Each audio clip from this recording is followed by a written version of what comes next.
Oi, gente, bom dia! Hoje vamos dar continuidade à nossa matéria de Matemática 1. Hoje será resolução de exercícios sobre as matérias estudadas na aula anterior, certo? Por isso que é importante que vocês a assistam antes de assistir essa.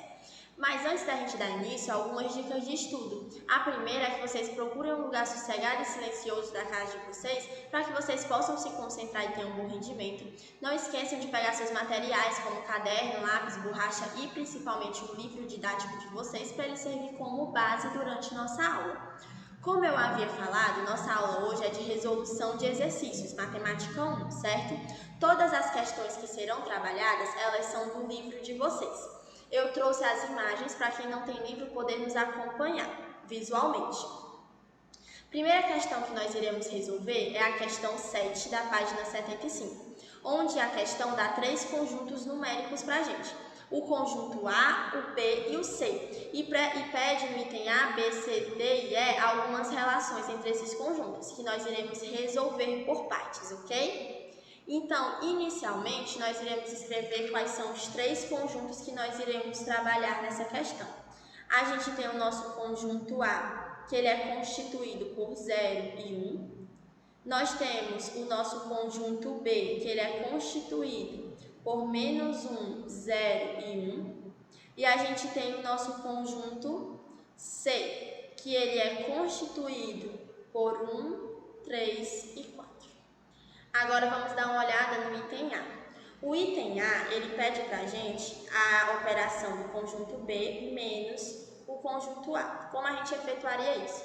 A gente vai pegar os termos de B e diminuir dos termos de A. Tudo que for igual, a gente exclui, e o que for diferente, a gente coloca aqui como resultado. O -1 tem aqui no B, mas não tem no A, então eu repito. O 0 tem no B e tem no A, então eu excluo. O 1 tem no B e tem no A, então eu excluo. Então, o único resultado que fica é o -1. Já no item B, ele pede para a gente efetuar a operação C menos B, que vai ser os termos de C menos os termos de B. O que tem igual eu excluo e o que tem diferente eu copio. O 1 tem no C e tem no B, então eu excluo. O 3 tem no C e não tem no B, eu repito. O 4 tem no C e não tem no B, eu repito. Então a resposta seria 3 e 4.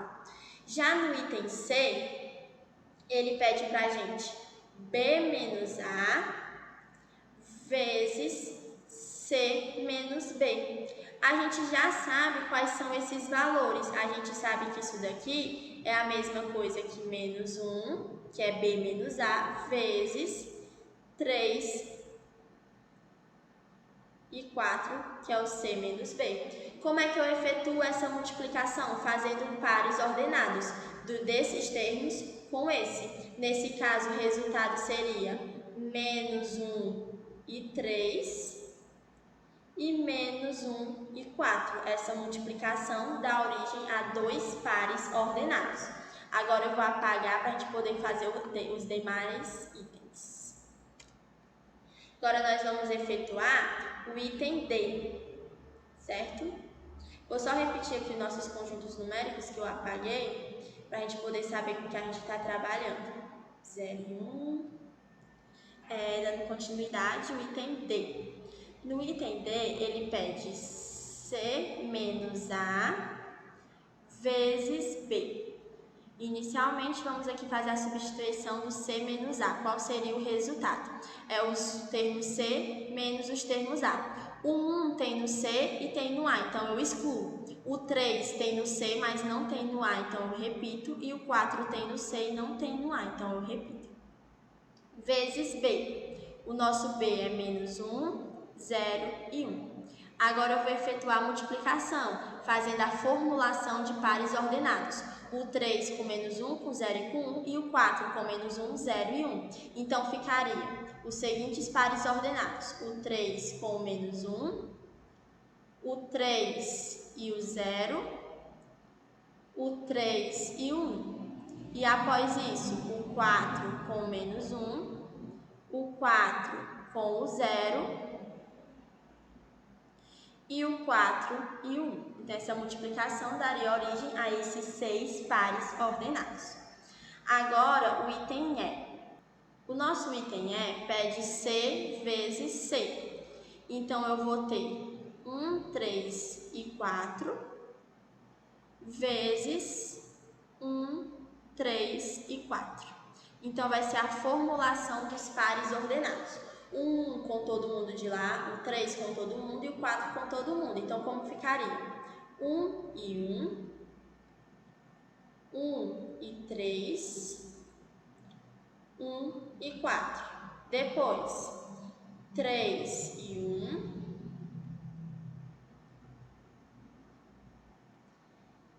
3 e 3 e 3 e 4. E após isso, como ficaria? Ficaria 4 e 1, 4 e 3 e 4 e 4. Então, essa multiplicação daria origem a 9 pares ordenados. Dando continuidade às questões. Agora, antes da gente resolver a questão seguinte, eu trouxe essas partes aqui do diagrama de flechas que está presente no livro de vocês, relacionado ao o que é fração e o que não é fração, para a gente frisar ainda mais essa parte, certo? Como é que eu posso definir uma fração, se é ou não, a partir do diagrama de flechas? Vamos observar o seguinte. Aqui no A eu tenho o meu domínio, vamos observar aqui, que está maior. No A eu tenho o meu domínio e no B eu tenho o meu contradomínio. Todos os termos do A, eles precisam ter relação com um contradomínio. Eu nunca posso ter um termo do A, como é o exemplo nessa imagem aqui, eu tenho 0, não, nessa não, aqui. Eu tenho 4 do domínio que não tem nenhuma relação com o contradomínio, não tem uma imagem. Isso não é uma fração. Todos os termos do domínio precisam ter uma relação com o contradomínio. Outra coisa, um domínio não pode ter duas imagens. Como é o exemplo, deixa eu pegar aqui um exemplo mais claro. Aqui eu tenho esse domínio aqui que tem duas imagens diferentes, não. Vamos, como eu estou olhando aqui, observando uma imagem mais clara, vamos pegar esse exemplo aqui e trazer uma situação diferente. Digamos que esse domínio aqui que está mais destacado tem duas imagens diferentes. Digamos que tem aqui em cima e outra lá embaixo. Um domínio desse não pode ter dois contradomínios, duas imagens, não é função. O único caso onde um domínio pode ter duas imagens é quando o tanto de valores no contradomínio, como é o exemplo daqui, ó, eu só tenho 3 valores no contradomínio. Em contrapartida, eu tenho 4 valores no domínio. Então, nesse caso aqui, eu posso ter 2 domínios com a mesma imagem, certo? Só nesse caso que eu posso ter 2 domínios tendo a mesma imagem. Se fosse outro caso, 2 domínios nunca podem ter a mesma imagem, certo? Vamos olhar aqui a questão. Essa questão é do livro de vocês, é a questão 27 da página 90. É para dizer se é domínio ou se é função ou não. Nessa primeira imagem aqui, eu tenho um termo do domínio que não tem relação com o contradomínio. Isso nunca pode existir, então não é função, porque numa função todos os termos do domínio precisam ter um contradomínio. Na segunda imagem, eu tenho um domínio com duas imagens diferentes. É permitido, é função, certo?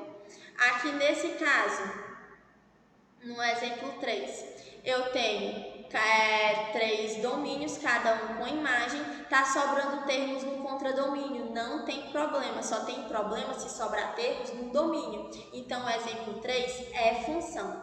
No quarto eu tenho duas imagens com um domínio. A gente sabe que isso não pode, porém a gente tem que olhar essa situação. Nessa situação, eu só tenho 2 contradomínios para 3 domínios. Então, nesse caso, pode 2 domínios ter a mesma imagem. Então, é função. Então, a gente viu que o 2, o 3 e o 4 são funções. Agora, vamos analisar o 5 e o 6.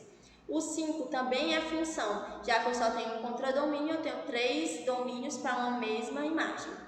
No quarto, não é função, não existe isso. Eu não posso ter um domínio, no sexto, perdão. Não posso ter um domínio tendo 3 imagens diferentes. continuidade, iremos resolver agora a questão 29 da página 91. Uma empresa aérea vai vender passagens para um grupo de 100 pessoas. A empresa cobrará do grupo $2.000 por passageiro embarcado, mais $400 por passageiro que não embarcar. Pergunta-se, item A, qual é a relação entre a quantidade de dinheiro arrecadado pela empresa e o número de passageiros embarcados? Item B, quanto arrecadará a empresa se só viajarem 50 passageiros? Item C, quantos passageiros viajarão se a empresa só conseguir arrecadar $96.000? Vamos resolver por partes dessa questão. A primeira parte, no item A, ele está pedindo para a gente escrever a equação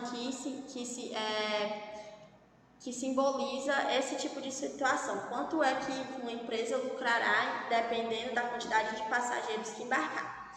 O primeiro passo é definir os pontos que a gente precisa. A gente vai chamar de X a quantidade de passageiros que embarcar.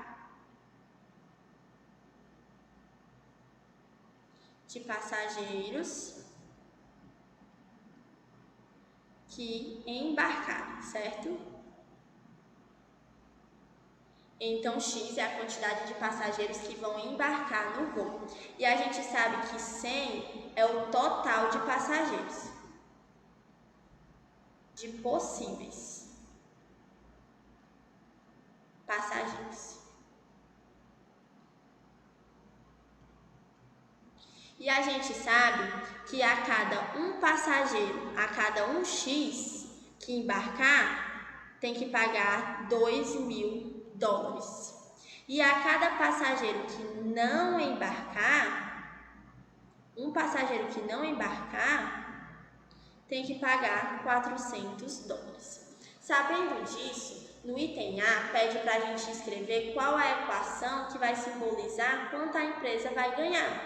Vamos chamar isso de quê? A nossa quantidade de dinheiro total a ser arrecadada. Então, o nosso Q vai ser o quê? X é a quantidade de passageiros que vão embarcar e a cada um X paga $2.000. Então, eu já sei que a empresa vai lucrar $2.000, 2.000x, $2.000 vezes X. Ela vai lucrar $2.000 vezes a quantidade de passageiros, mais $400 vezes a quantidade de passageiros que não embarcarem.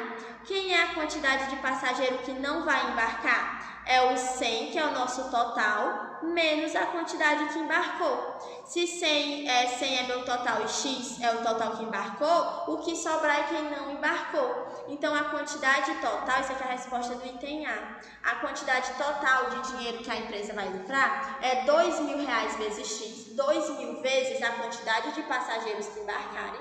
Cada passageiro paga $2.000.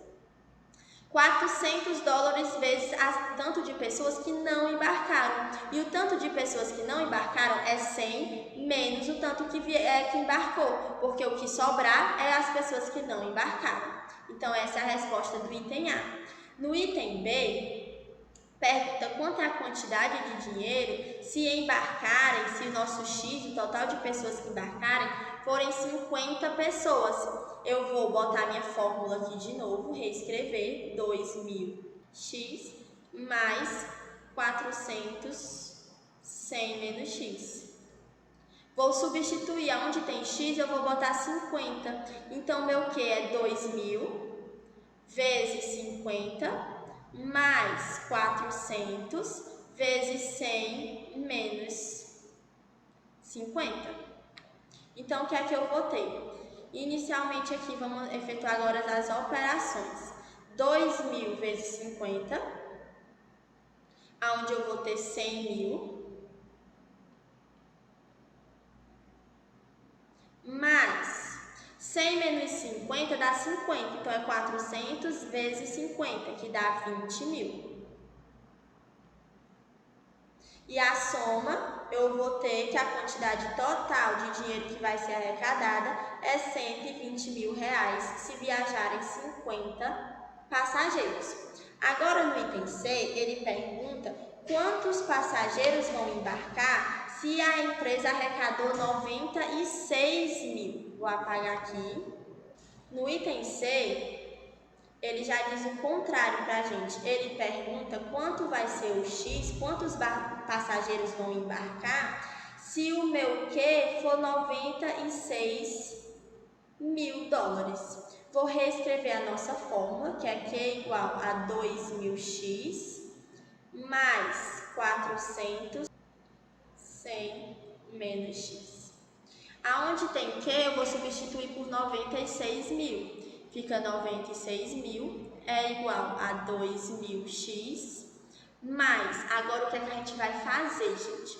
Não é muito proveitoso para a gente trabalhar nessa questão especificamente dessa forma, o 400 e o 100 menos x separado. É melhor a gente fazer multiplicação distributiva, 400 vezes 100 e 400 vezes menos x. Na frente do 100 tem o mais, já que não tem sinal. Mais com mais na multiplicação, mais 400 vezes 100, eu vou ter 40 mil. Mais com menos na multiplicação, menos 400 vezes x, 400x. Agora eu vou efetuar aqui a operação de letra com letra. Então, eu vou repetir, 96 mil. E aqui eu vou efetuar essa operação, 2.000x menos 400, que vai ser igual a 1.600x. E vou repetir o 40 mil. O 40 mil está somando, então ele passa subtraindo. Então, eu vou ter 96 mil menos 40 mil é igual a 1.600x. 96 mil menos 40 mil vai ser igual a 56 mil, igual a 1.600x. O 1.600 está multiplicando, então ele passa dividindo. Então, eu vou ter 56 mil dividido por 1.600 vai ser igual a x. Então, 56 mil dividido por 1.600, que vai ser igual a 35. Então, tanto de passageiros que embarcaram, para eles terem um lucro de 96 mil, são 35 passageiros. Isso aqui é o nosso item C dessa nossa questão que nós estamos resolvendo. Essa outra questão, gente, é dada a função A vezes 3bx, onde A e B são constantes, então não são variáveis, são valores que são fixos. Nós só não sabemos quanto é. Sabendo que F0 é igual a 5 e F1 é igual a 45. Qual é o valor da função se x for 1 meio? Como é que eu vou resolver essa questão para me descobrir qual o valor? Primeiro passo é anotar os dados da questão. O nosso primeiro passo é anotar os dados da questão, onde eu vou ter que a função de x é igual a vezes 3bx, certo? E eu sei que a função de 0 é igual a 5 e eu sei que a função de 1 é igual a 45. Como é que eu vou resolver isso? Eu quero saber qual é a função se meu x for 1,5. Como é que eu vou resolver isso, gente? Primeiro eu tenho que analisar essas funções. Primeiro, vamos aqui para analisar a função de 0. Primeiro eu vou escrever minha função normal, que é A vezes 3bx. E o que é que foi que aconteceu? Disse aqui, ó, essa função aqui diz que quando x for 0, essa função vai ser igual a 5. Então, prestem atenção. Quando a função de 0 for igual a quando x for 0, essa função dá 5. O que é que significa isso? Prestem atenção. A função de 0 é a mesma coisa que A vezes 3b vezes 0. Onde tem meu x, eu coloco 0. E eu sei que essa função de 0 é igual a 5. Então, 5 é igual a A vezes 3b vezes 0. Agora, observem bem, a gente tem que usar as propriedades da potenciação. B vezes 0 não vai ser 0? Qualquer número vezes 0 é 0. Então, A vezes 3 é elevado a 0. Todo número elevado a 0 é igual a 1. Então, 5 é igual a A vezes 1. Então, 5 é igual a A. Então, a minha letra A vale 5. Agora, vamos analisar a nossa outra função.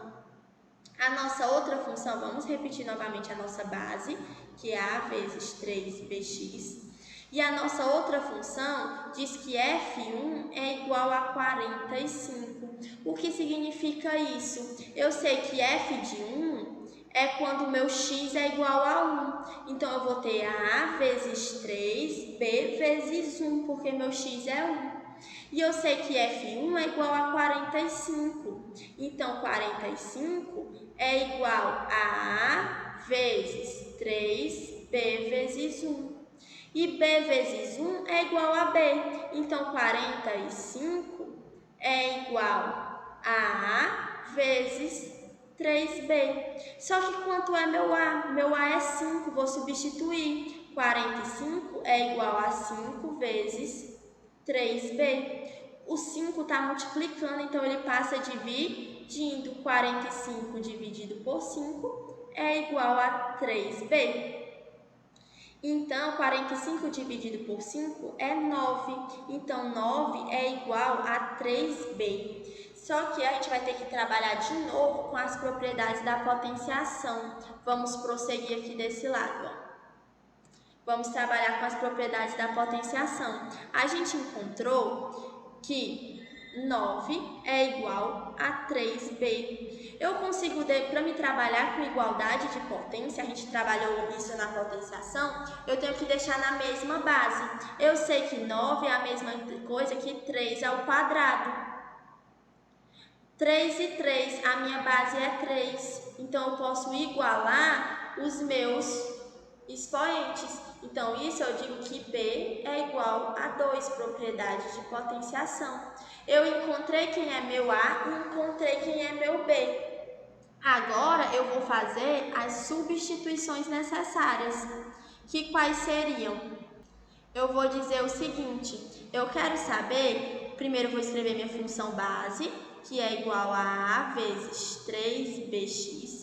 E a minha função que eu quero descobrir é a função de 1/2, que vai ser igual a A vezes 3b, e aonde tem x eu boto 1/2. Agora eu vou substituir o valor de A e B que eu descobri. Função de 1/2 é igual a A, que é 5, vezes 3, o meu B, que é 2, vezes 1/2.